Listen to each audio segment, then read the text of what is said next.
Welcome to my channel স্বপ্নের শিশুয়ালয়। আমি চলে এসেছি আপনাদের জন্য একটি নতুন ভিডিও নিয়ে।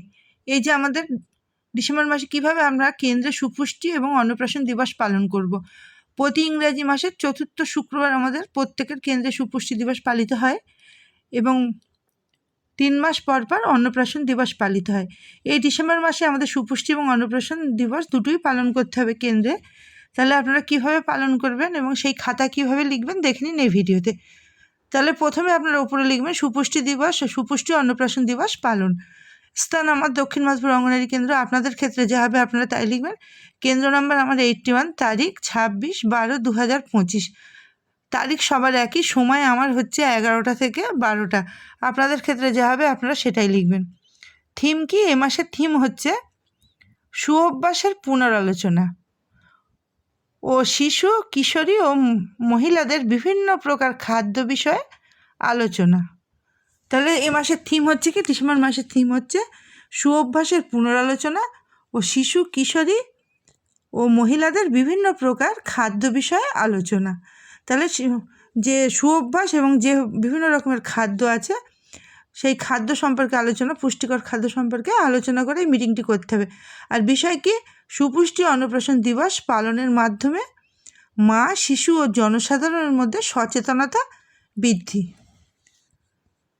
তারপর লিখবেন অর্ধ ইংরেজি 26/12/2025 তারিখে আমার দক্ষিণ মাধপুর অঙ্গনারী কেন্দ্র। আপনাদের যা হবে আপনারা সেটাই লিখবেন।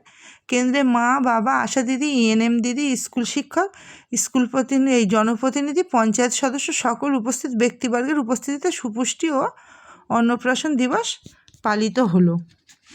উক্ত সবার আলোচ্য বিষয়।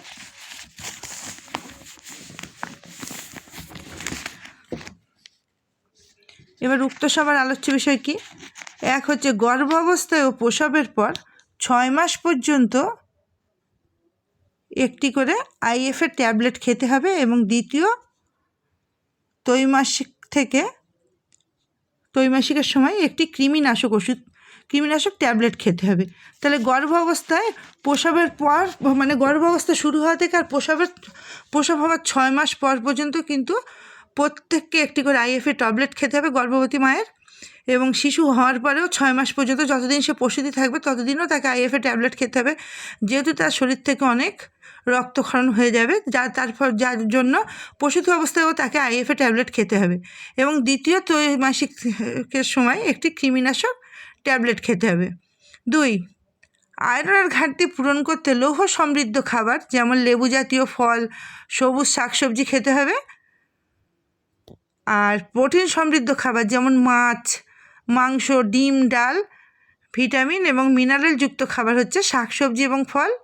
আর স্বাস্থ্যকর ফ্যাট, কার্বোহাইড্রেট যাতে পর্যাপ্ত তরল থাকে যেমন দুধ, ফলের জুস, বাদাম ইত্যাদি খেতে হবে।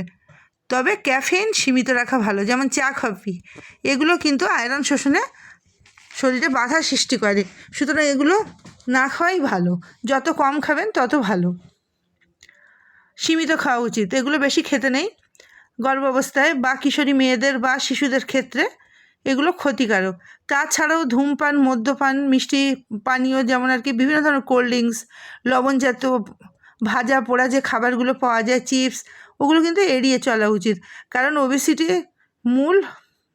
থেকে সুস্থ থাকতে হলে সবথেকে প্রথম কাজ হচ্ছে মিষ্টি এবং লবণ জাতীয় জিনিস এড়িয়ে চলতে হবে।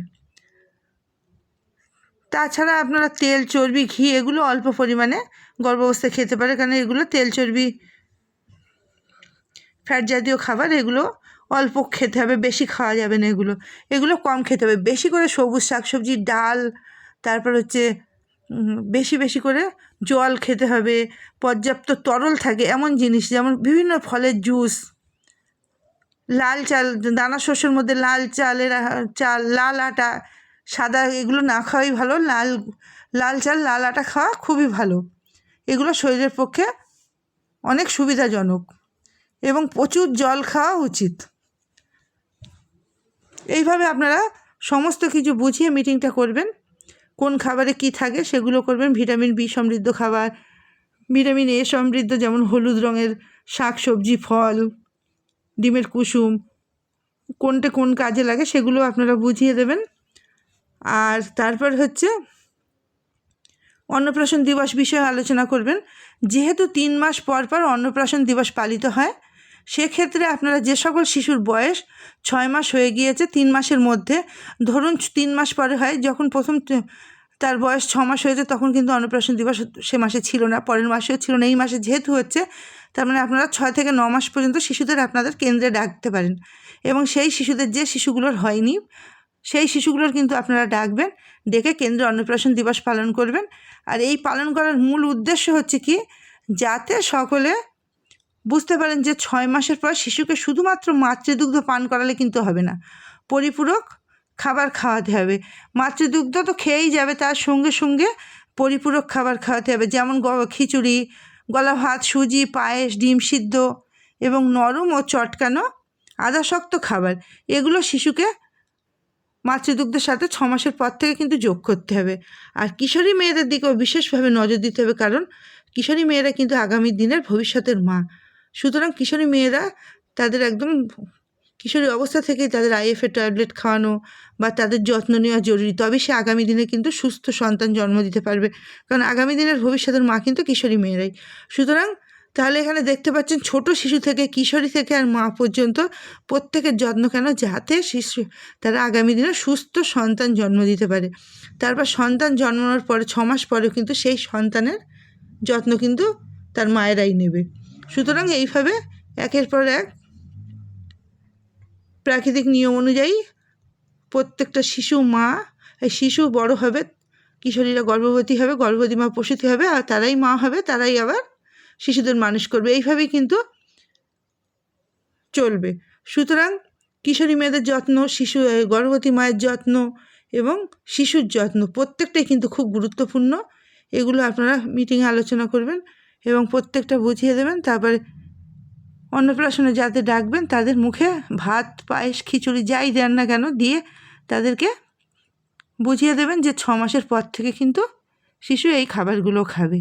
এই জন্যেই কেন্দ্রীয় অন্নপ্রাশন দিবস পালনের মূল উদ্দেশ্য হচ্ছে এটাই। সুতরাং এইভাবে আপনারা সুপুষ্টি অন্নপ্রাশন দিবস পালন করবেন এবং খাতায় লিখবেন, এবং মিটিং শেষে আপনারা হাততালি দিয়ে মিটিং শেষ করবেন, আর নিজেরাও খাতায় সই করবেন এবং যা মা এবং যে উপস্থিত ব্যক্তিরা থাকবেন তাদের প্রত্যেককে দিয়ে কিন্তু খাতাটা সই করাবেন। তাহলে এইভাবে আপনারা সুপুষ্টি অন্নপ্রাশন দিবসের খাতা লিখবেন। তাহলে আজকে ভিডিওটি ছিল এই পর্যন্ত। যদি আপনাদের ভালো লাগে, লাইক, কমেন্ট এবং শেয়ার করবেন এবং আমার চ্যানেলটিকে সাবস্ক্রাইব করে আমার পাশে থাকবেন, সাথে থাকবেন। ধন্যবাদ।